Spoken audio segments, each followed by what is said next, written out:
Hi folks, and welcome to the Truck King YouTube channel. This is the 2025 Jeep Gladiator, and for 2025 there are some updates that have arrived here and we'll go over them, but honestly the basic recipe for this truck hasn't changed, which means this is one of the best off-road trucks on the market, and that's what we're going to put to the test in this video. In fact, I want to really challenge this Gladiator, so we're going to go out on our trails, find the mud, rocks, and water, and do our best to do it all in two-wheel drive. Let's find out if this Gladiator can handle it.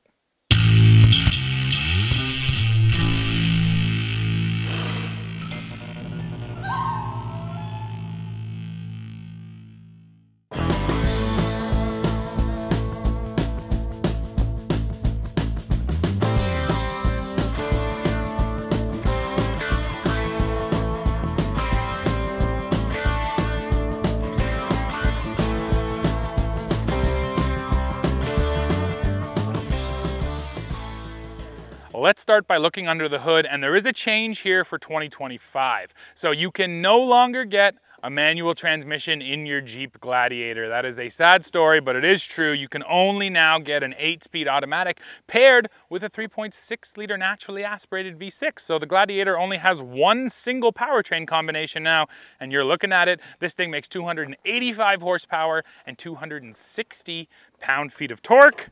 So that also means that the Toyota Tacoma is now the last pickup truck standing in North America with a manual transmission. Now let's close up the hood, and yes, on the Gladiator and the Wrangler, you still have these exterior hood latches, which are pretty cool. So this is the Jeep Gladiator Willys, or Willys, depending on how you want to pronounce it. I think we'll go with Willys for the point of this video. The Willys is all about offering some value to people who want to go off-road. So you're getting things like a rear locking differential, you're getting upgraded suspension, you're getting rock rails down the sides, but it's not as hardcore as the top-end Rubicon model, and we'll talk about pricing in a little bit. I also need to touch on the styling, because of course you're going to notice this color, right? This is Mojito green, and this is the first time that Mojito has been offered on the Gladiator. Up until now, it's only been on the Wrangler, but for 2025, Jeep is spreading the love and bringing this green over here. So you know what? It's at this point in the video, I need you to drop in the comments and let me know, what do you think of the styling, and especially this Mojito green on this Gladiator. Hey folks, great news. You've seen us pitching giddy-ups before. Well, we ran out last fall. Now we have a whole new supply. These ones right here. Hey, these are the synthetic type. They only come in black in this design. However, these are bargain price, 25 bucks a piece, or we'll sell you a set of 4 for 80. Listen, for anybody that needs a little help getting into their tall trucks or SUVs, giddy-ups can't be beat. So look for the link down below, click it, go right to our website. It's as easy as that. Get these in your truck today. Let's look at the business end of this Gladiator now. So you do get a damped tailgate. Now there's no tailgate step back here, and it is pretty tall, so that's a bit to climb up in here. But yes, that's something Jeep has never done. Now looking inside this bed, yeah, there's really not a lot of features. This is a 5-foot long bed, and this is the only bed you're gonna find for the Gladiator. There's no different lengths here. Between the wheel wells there is just over 44 inches, so not even the whole kind of 48 inches most people are looking for. Now you are getting LED lighting, that's one feature, and then one hard tie down in each corner. Again, it would be nicer to see some more tie downs, but yes, Jeep doesn't do that. I will point out one fun little Easter egg right over here in the plastic. Jeep has embossed Heart 419. 419 is the area code for Toledo, where this thing is built. So there's one fun little feature, but outside of that, a pretty standard bed. And now we got to talk towing and payload. So our Willys model here, you are getting the 2-inch hitch receiver, and this thing is good to pull 6,000 pounds. And now let's check the payload on the door jamb sticker. And on this model as it sits, payload is 972 pounds. Which is really not great. I know it's an off-road focused model, and generally the off-road models have lower payload, but yeah, anything under 1,000 pounds really for a pickup truck doesn't feel very good. So at 972, yeah, I definitely wish this thing had a higher payload rating.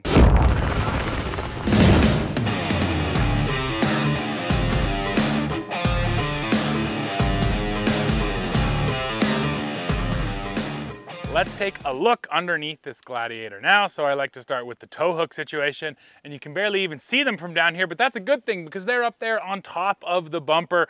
I really like where Jeep puts those front tow hooks, because if you are buried in the mud or sitting at a funny angle, you're always going to be able to get to them up there. Most vehicles don't put them so high up, so I appreciate that. Now here on this Willys model, this front bumper is plastic, and this first bash plate also plastic, and I was a little surprised to see that because we just tested the Wrangler Willys here on the channel, and that thing has a steel front bumper and a steel front bash plate, and I can actually live with the bumper, but I really would have liked to have seen this be steel. I'm sure you can buy that from the accessory catalog from Mopar, but yeah, still, you got to be aware that is just plastic. Now this is my magnet here. This is what I use to test the skid plate materials.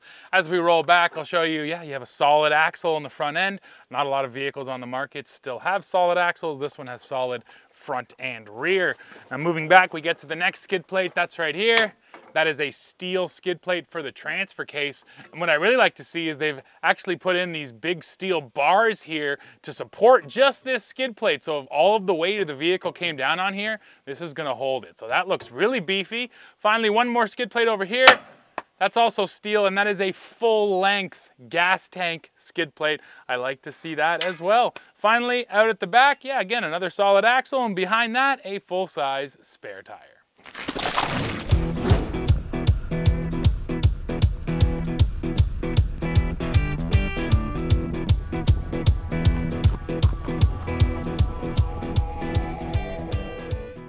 And now, folks, time to go off-road, and like I said off the top, what I'm gonna do today is I'm gonna leave this thing in two-wheel drive with none of the off-road systems turned on, and then as we go, if I get stuck, if I need them, yeah, then we can go to 4 high, 4 low. I have off-road plus drive mode, so we can engage that as well, but for now, I wanna see if it'll do it in two-wheel drive, and there's 2 reasons I think it's gonna go pretty far in two-wheel drive. The first reason is that it's incredibly dry at our property right now. So normally, like the ditch crossing, which is full of mud, right now it is bone dry. So that's helping and should make it a little easier. And then second of all, the numbers, because the off-road numbers here are pretty dang good. this Willys model gets an approach angle of 40.8 degrees. It gets a breakover angle of 18.4 degrees, a departure of 25 degrees, and ground clearance of 10 inches. Now, yes, that breakover angle is terrible. That has always been the Achilles heel of the Gladiator. It has a long wheelbase, so it's easy to get it high centered.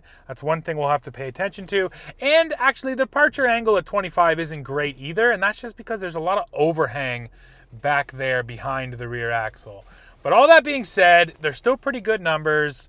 So yeah, let's dive in here and see what happens. So nice and slow. Shouldn't have really any worries about clearance. If we do, it might be the rear end touching. Just creeping through this ditch right now.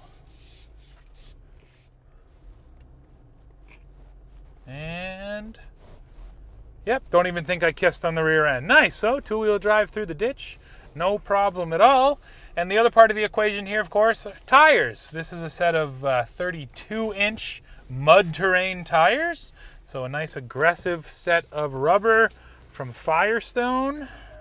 And now we're gonna go through the offset ruts. Now, if there's one area where I expect it to struggle in two-wheel drive, it's here. The whole idea with these ruts is to test locking differentials and whether or not a vehicle can send the power to the left and right side. But honestly, it's gonna lose traction, and with two-wheel drive, it's gonna have to get all the power to one wheel or one tire. Let's see if it can do it. Again, nothing turned on. Total normal mode. All traction control systems are turned on. I haven't turned them off yet. Let's see what this Jeep does. Oh, I'm dragging the belly a little bit there. Starting to climb now, and here's the slip. So let's see. Traction control is trying to figure it out, Nice, and it did figure it out. It took a beat. Now let's see here. Can traction control figure this out? Spinning. Oh, there's the brakes. Not quite. It doesn't feel like traction control is going to be able to send the power where it needs to be. So the first mode we're going to activate is off-road Plus mode, but for Off-Road Plus, we have to be in 4-wheel drive. I thought maybe I could do Off-Road Plus in just 2-wheel, but that is not possible. So then already we are gonna have to go into 4 high because it's not gonna get through here in 2. Unless I try one more thing. You know what? Let me not speak too soon. Let's turn traction control fully off and try one more time in 2-wheel drive. Okay, traction control has now been defeated. Let's see what I can do now. And I might even throw in a little bit of left foot braking. Okay, a little left foot braking, a little left foot braking. Oh, it's trying. Nah, it's not gonna happen. It's not gonna happen. There's just not enough traction there. So, 4 high it is. And these ruts are very much designed to test exactly this. And they're doing their job. So I'm now in 4 high. Again, gonna leave Off-Road Plus mode off. Let's see if I can just do it in 4 high.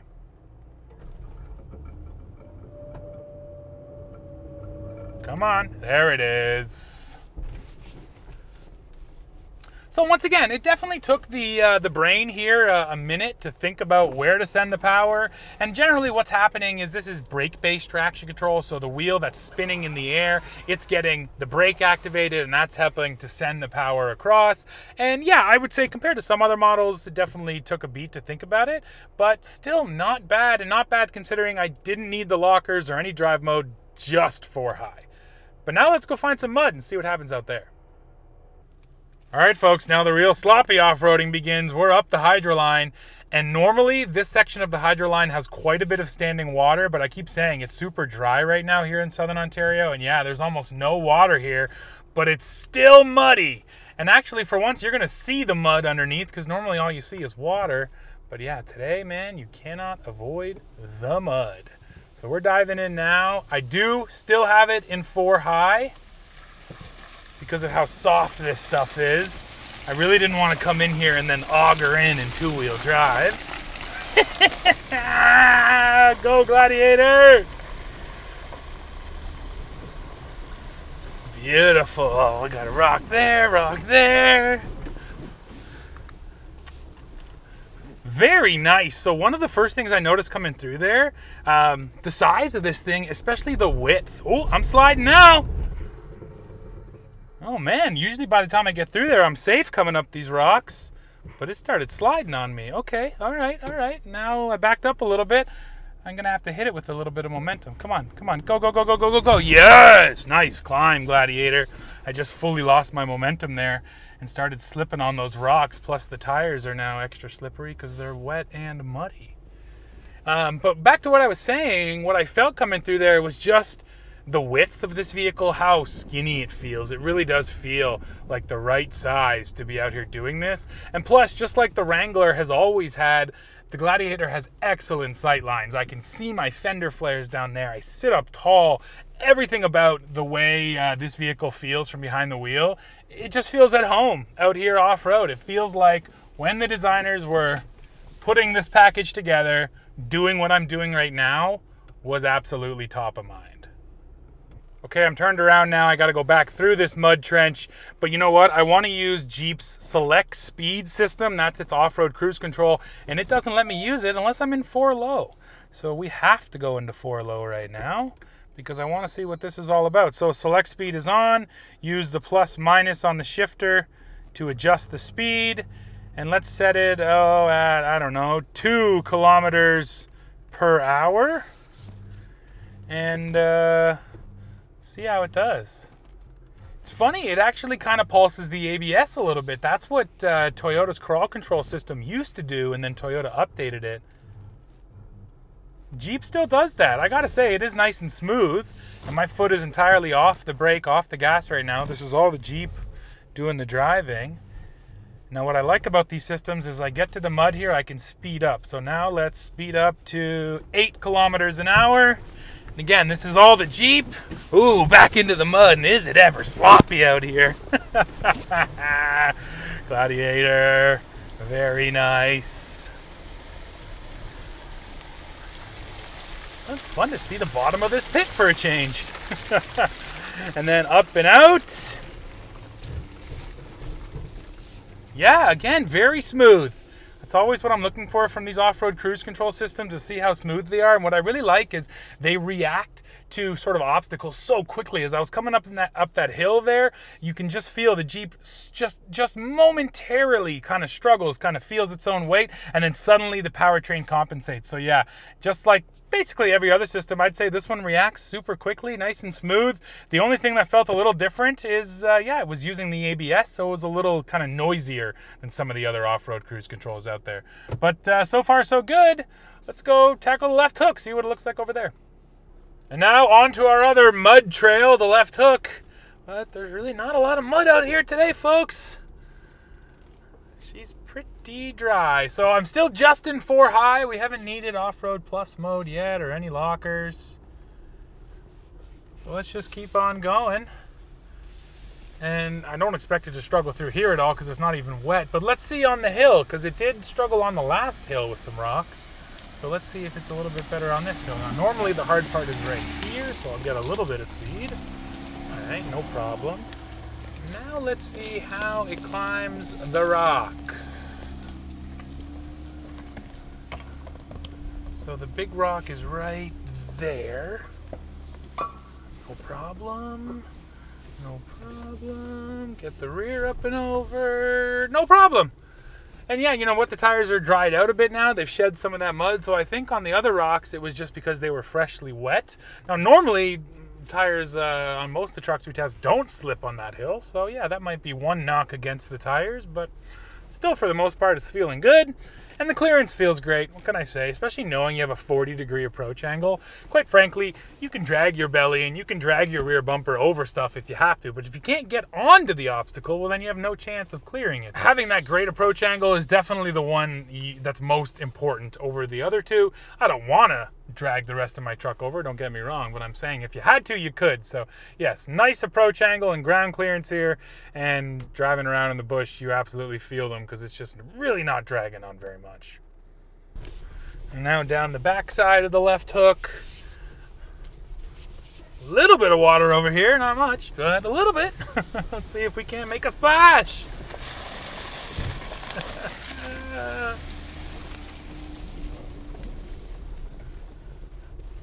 Nice. And it's at this point, I should mention the powertrain. You know what? It's not the most powerful. It's not the torquiest. But there is always something nice about a naturally aspirated V6. So many vehicles we drive now are hybrids and small displacement turbos, and they're all great as well, but they still have some of that kind of weird power delivery characteristic. You know, sometimes you kind of get the battery power and then the turbo takes over, and generally they're pretty smooth, but nothing will ever be as smooth and predictable feeling as a naturally aspirated engine. So obviously this Pentastar V6 is a known quantity. It's literally been put in over 1 million vehicles, so it's been around for a while. And yeah, I like the feel of it. Could I use a couple more ponies? Sure, in some situations I do feel like that, but for the most part, the way it feels is just really well matched to this vehicle, and it makes off-roading easy because the modulation is simple. You don't have to, again, kind of compensate for a turbo or a battery or anything like that. Well, folks, that's it for the off-roading portion, but I do want to go on-road with this Jeep, and luckily for us, it's a nice day, which means I can open up the roof. So let me show you that. This is just the soft top, but it's easy. One clip there, and up it goes.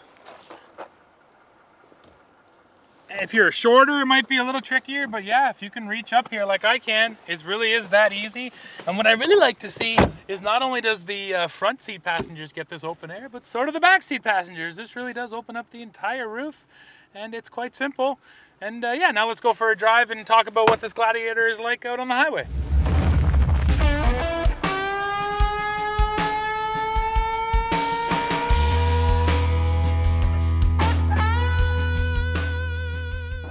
And now folks, here we are driving in this Gladiator Willys out on the road. So the first thing I'll talk to you about is road noise. And yes, there's a lot more of it here because it's a vehicle where the roof comes off. Now, the one real complaint I have isn't just that it's noisy, but when the roof is closed, it does get a bit of a wind buffeting thing going on where that roof is just vibrating, and that causes some strange noises. So that was a little bit annoying. Now that the roof is open, of course it's noisy, but in actually a less distracting way because it's just wind noise and tire noise. I am absolutely hearing those mud terrains down there, and that's always a trade-off for a more aggressive tire. Although I will say, compared to a lot of the all-terrains we test, yeah, this set of Firestone empties is even that much noisier.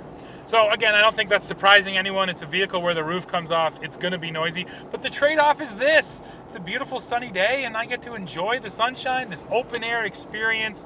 And this is entirely unique in the pickup truck segment. Sure, we have the Jeep Wrangler and the Ford Bronco, which are, the same setup, but within pickup trucks, there's nothing else you can get where the roof comes off. So that is definitely where the Gladiator stands, alone in a category of one. So if this is something you prioritize, the Gladiator is a good choice. And just like the Wrangler, there are different roof options, so you can get that hard top too. So that would solve that wind buffeting issue that I just mentioned right there. Now, when it comes to the way the Gladiator drives on road, it's not bad. It's still a little bit kind of floaty and a little bit wandery compared to other mid-sized trucks. Compared to, say, something like the Chevrolet Colorado or even the new Toyota Tacoma, which I feel like are two of the more kind of buttoned-down on-road driving experiences. Yeah, this takes a little bit more work for me in my hands just to keep it going straight down the road. But once again, I feel like that is a trade-off to get all of the off-road goodies, to get solid axles and the big tires, and just how good this thing is when you go off-road. There's a bit of a compromise when you come on-road, but it's not that big a deal, and I would say it's absolutely worth living with if you're taking this off-road because it's one of the best off-road trucks you're gonna find. So those thoughts are kind of general on all the Gladiators, but now the next question becomes, why would you get this Willys package? And the answer is to save a few bucks. You know what? Compared to the Rubicon or the top-end Mojave, yeah, you're gonna save some money. So this Gladiator that you see in this video has an MSRP here in Canada of just over $76,000, which, sure, I'm not gonna call that affordable, but compared to as expensive as Gladiators can get, yeah, that's not too bad. And you're not getting things like, a front differential locker, but you're getting all of the really important off-road upgrades like suspension, tires, and a rear locker. So I do think it's a compelling package if you want an off-road Gladiator, but you don't want to spend crazy money. Yeah, the Willys will save you a few bucks. And once again, I'm just loving this open air experience. Just puts a smile on your face on a nice sunny summer day. Well, ladies and gentlemen, we have come to the end of this video, and like I keep saying, this is the only truck where I can deliver my outro like this through the roof, because it's the only truck where the roof opens up. So this is the obvious reason why you might want a Gladiator. But besides this, this is one of the best off-road trucks you're gonna find, and it has this awesome styling, a great color palette. If you can afford it, I don't think you're gonna be disappointed. But yeah, that is it for this video. Now, of course, I need to hear from you, so drop in the comments. Let me know what you think of the Gladiator and this Willys package, or is it Willys? I know I've kind of switched back and forth through the video. Why don't you let me know which way you say it? And then yeah, as always, while you're down there leaving a comment, don't forget to hit like, hit subscribe, hit join to become a member, and then come right back here to Truck King and see what we're testing next. And if you'll excuse me, I've got a lot more sunshine to go enjoy. See ya.